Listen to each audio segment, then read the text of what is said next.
Halo cuy, balik lagi sama gua, Spovski Review. Gimana kabarnya? Kere? Sama cuy.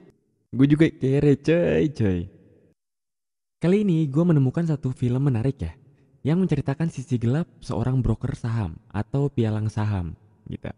Film ini berjudul The Wolf of Wall Street, yang diambil dari buku Jordan Belfort. Film ini disutradarai oleh Martin Scorsese. Diperankan oleh artis papan atas. Salah satunya adalah Leonardo DiCaprio, Jonah Hill, Margot Robbie, Matthew McConaughey, dan Kyle Chandler. Dan film ini dirilis pada tahun 2013. Oke, tanpa basa-basi kita langsung aja coy. Skuy!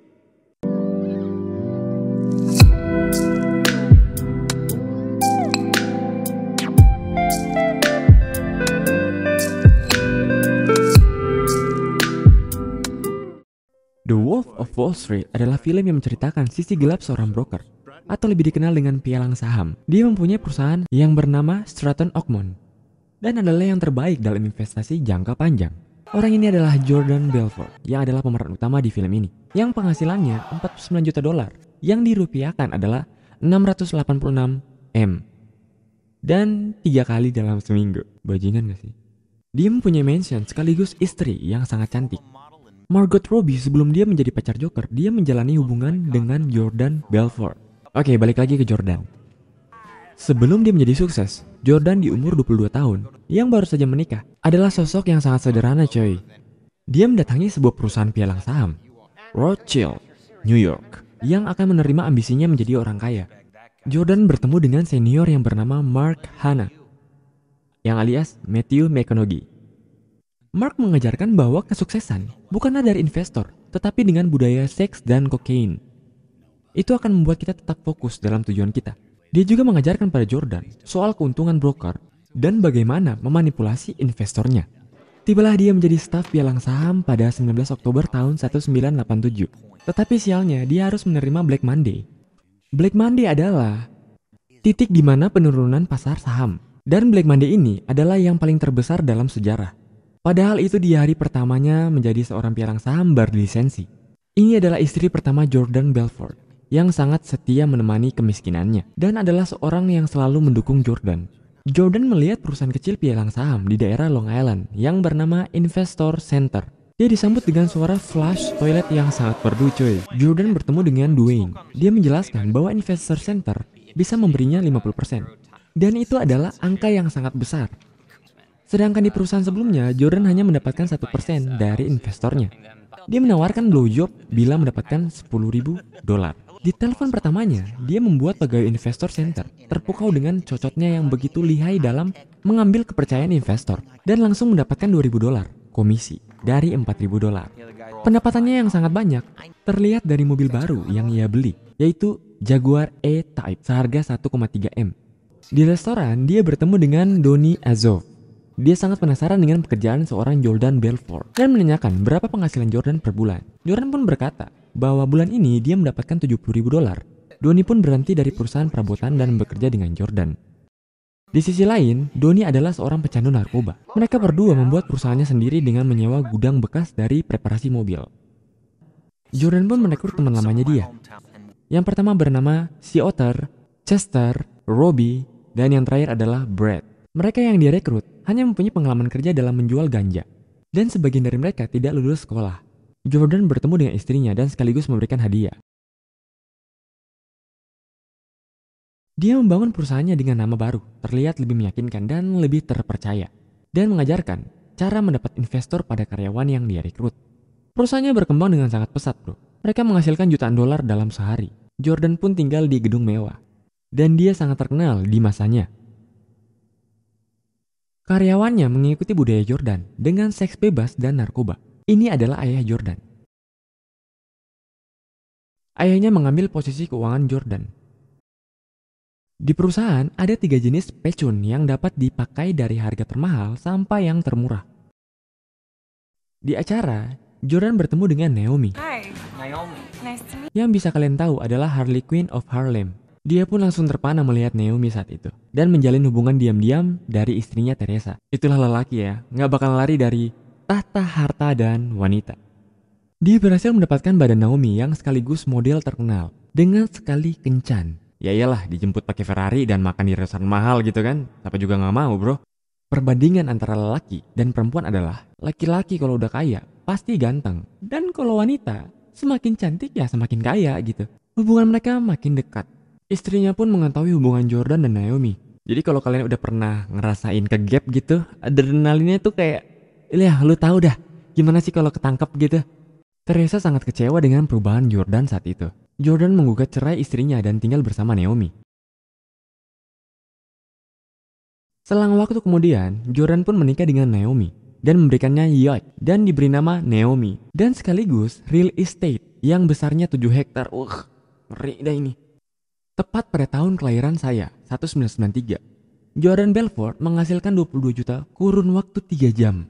Itu membuat perusahaannya menjadi sorotan FBI. Agen ini bernama Denham yang sedang menyelidiki Jordan Belfort. Jordan mengundangnya datang ke yacht miliknya dan berniat menyuapnya. Jordan, welcome aboard the Naomi. Pleasure to meet you. Of course. I've been on one of these books on the block, you know, trying to make a name for ourselves. Tetapi Diana menolak akan hal itu dan pergi meninggalkan Jordan. Mengetahui hal itu, dia pergi ke Swiss bertemu dengan Jean-Jacques Saurel untuk menggelapkan uangnya atas nama bibi Naomi dan sedikit merayu satu sama lain. Brett dan Donnie terlihat adu mulut saat memegang koper berisi uang. Perkelahian mereka dilihat polisi. Donnie yang dapat meloloskan diri, tetapi Brett harus ditangkap oleh polisi. Donnie memberikan obat bernama Lemon yang mengandung metaqualone. Obat ini padahal dikhususkan untuk orang yang insomnia. Efek dari obat ini adalah penenang dan pelemas otot. Tetapi pada tahun 1980 obat ini dihentikan oleh Amerika karena banyak orang yang salah menyalahgunakan obat ini dan membuat orang kecanduan akan efeknya. Jordan dan Donnie meminum obat itu di rumahnya. Karena efek obat itu yang sangat lama, mereka meminum lagi obat itu. Penyelidik Jordan memberitahu bahwa FBI sudah menyadap telepon rumahnya dan menyarankan untuk menelponnya di telepon umum. Dia pun pergi ke wartel dekat rumahnya. Efek dari lemon pun mulai bereaksi, bro. I said more the FBI. I can't more FBI.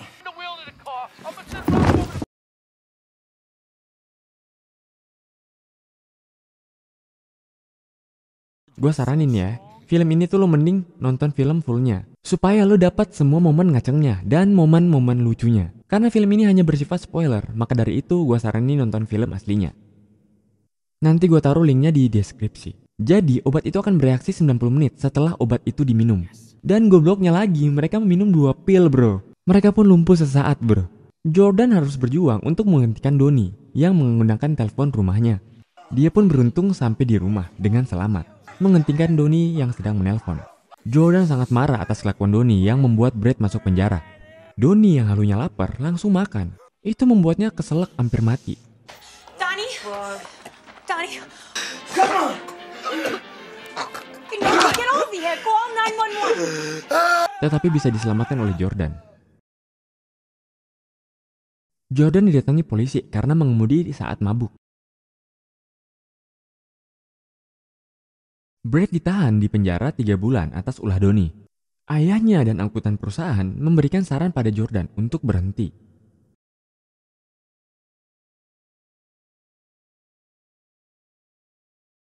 Di tengah pidato perpisahannya, Jordan mengatakan bahwa dia takkan berhenti untuk Oakmont dan memberikan pelajaran pada karyawannya. Seperti apa yang diajarkan Mark Hanna yang adalah senior Jordan di Rothschild.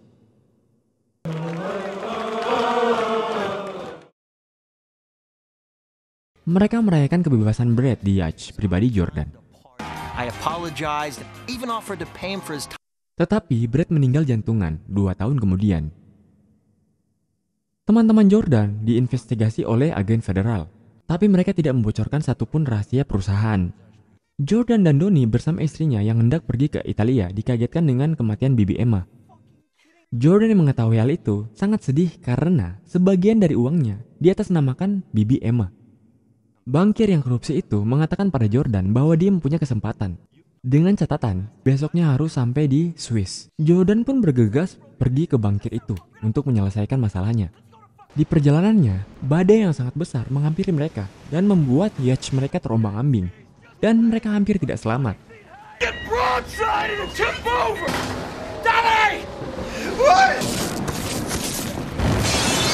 Hold on! Get away from the window! Assistance! Tetapi untungnya dia diselamatkan oleh Angkatan Laut Italia. Itu membuat dia tersadar bahwa dia tidak akan sampai tepat waktu di Swiss. Jordan pun ditangkap oleh FBI dengan 21 tuntutan oleh hakim.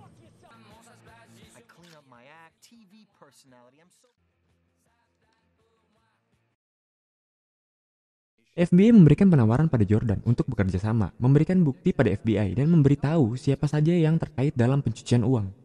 Kita melihat bahwa Naomi istrinya sudah terlanjur sakit hati dan ingin menceraikan Jordan dan mengambil hak asuh penuh pada anaknya. Jordan yang tidak menerima keputusan Naomi mengambil anaknya pergi.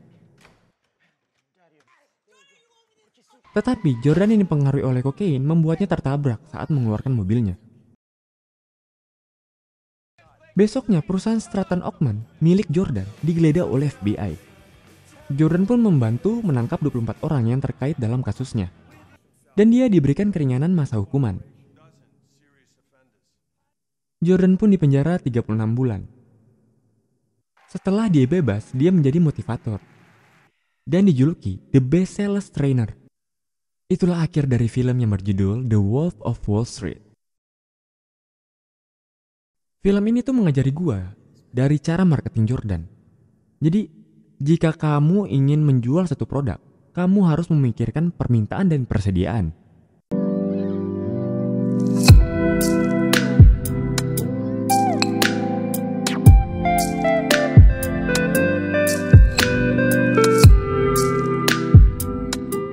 Jika kalian suka dengan video ini, like dan subscribe. Terima kasih dan sampai jumpa di video berikutnya.